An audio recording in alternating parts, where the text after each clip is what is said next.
Halo pemirsa, berjumpa lagi dalam Berita Mataram hari ini. Sejumlah berita penting dan menarik lainnya telah kami siapkan untuk Anda dan berikut diantaranya. Bersarang di plafon rumah warga, seekor ular piton dievakuasi petugas damkar.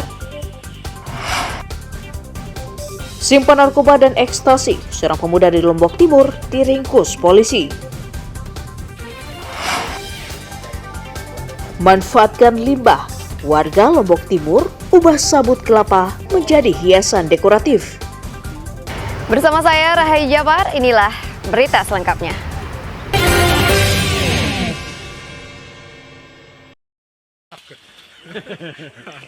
Ular piton sepanjang 3,5 meter dievakuasi petugas dinas damkar dari rumah seorang warga di Desa Banjarsari, Kecamatan Lemban Haji, Kabupaten Lombok Timur.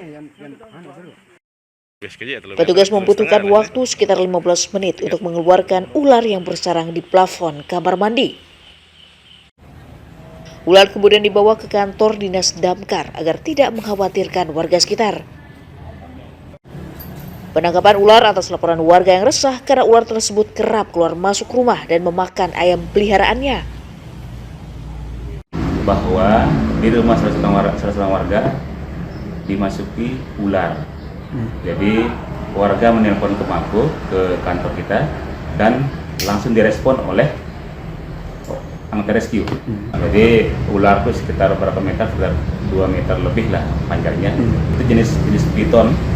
Alhamdulillah sudah dievakuasi sama teman-teman, dan setelah itu kita selalu memberikan edukasi kepada masyarakat bagaimana untuk menghindari hal-hal ada masuknya ular, untuk menjaga rumahnya, kebersihan rumahnya seperti itu.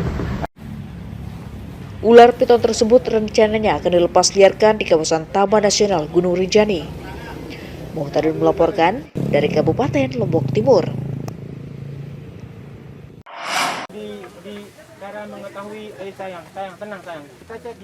Puluhan hewan kurban diperiksa tim kesehatan hewan Dinas Pertanian dan Peternakan Kota Mataram menjelang Lebaran Idul Adha. Pemeriksaan diprioritaskan pada puluhan lapak pedagang kambing dan sapi musiman di pinggir jalan protokol dan kandang kolektif. Petugas memeriksa kondisi tubuh, gigi, dan lendir di mulut dan hidung untuk memastikan hewan yang dijual bebas penyakit. Petugas mengejarkan pemeriksaan untuk memastikan seluruh hewan yang dijual layak kurban. Hingga saat ini petugas belum menemukan hewan kurban yang sakit. Kita tekankan kepada semua petugas, kalau menemukan ada yang kurang sehat, diisolasi aja untuk dilakukan pengobatan selanjutnya. Dan kalau ada misalnya kurang cukup umur, misalnya giginya belum tanggal, nah sebaiknya itu kita beritahu ke pengepulnya supaya itu dijual untuk keperluan lain aja.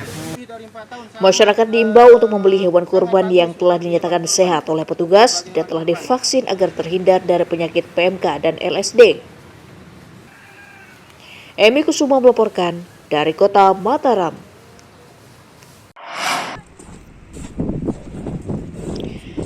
Puluhan petani garam di Desa Cendimanik, Kecamatan Sekotong, Kabupaten Lombok Barat, mengeluhkan meningkatnya biaya produksi akibat minimnya sarana dan prasarana. Mereka juga mengeluhkan belum lancarnya pembayaran garam yang dijual ke unit usaha daerah, sehingga menyebabkan kesulitan membiayai produksi. Kondisi itu membuat mereka terpaksa mengurangi produksi garam karena minimnya modal usaha.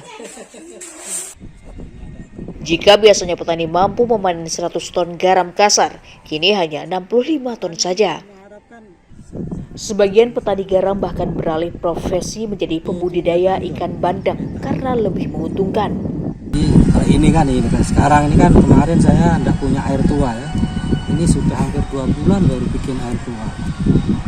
Tapi kalau kita sudah punya air tua di tandon, 2 minggu kita sudah panen sambil kita bikin air tua udah panen 2 kali bisa dah. Jadi kesinambungan untuk panen itu lanjut, tidak kita nunggu. Ini 2 bulan panas kan, walaupun tidak begitu, tapi kan harusnya bisa panen kalau kita punya tandon. Merespons hal itu, Pemda berjanji akan menurunkan bantuan sarana dan prasarana untuk produksi garam. Sampai 25-30 tuh. 25-30 ton. Iya, Itu rutin setiap tahun, rutin. Dia bulan. setiap bulan ya. Tetap sih ada itu. Tetap Apa? sih jalan, ada kegiatan lain juga. Apa dorongan dari Pelungguh niki? Sekarang ada lagi penambahan sarana prasarana dari pusat itu dan penambahan meja garam dan segala perbaikan sarana prasarana tambah. Oke. Sudah mulai Juni ini akan dikerjakan bantuan pusat.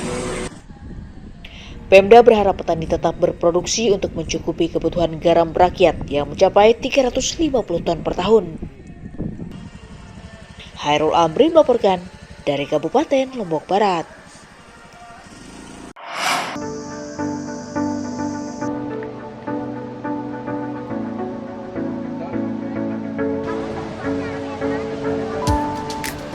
Desa Aikbri, Kecamatan Batu Keliang Utara, Kabupaten Lombok Tengah, masuk 50 besar desa wisata unggulan pada Anugerah Desa Wisata 2024 yang digelar Kementerian Pariwisata dan Ekonomi Kreatif.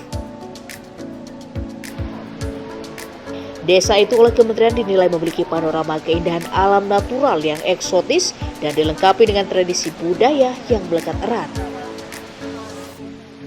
Masuknya Desa Aikbri mewakili Provinsi NTB dalam ajang bergengsi tersebut disambut antusias pemerintah daerah. Desa Aikbri menurut Pemda menjadi pusat destinasi yang lengkap sehingga ramai dikunjungi wisatawan dalam dan luar negeri. Pemda menargetkan Desa Aikbri masuk dalam 10 besar desa favorit dalam penjurian Anugerah Desa Wisata tahun ini.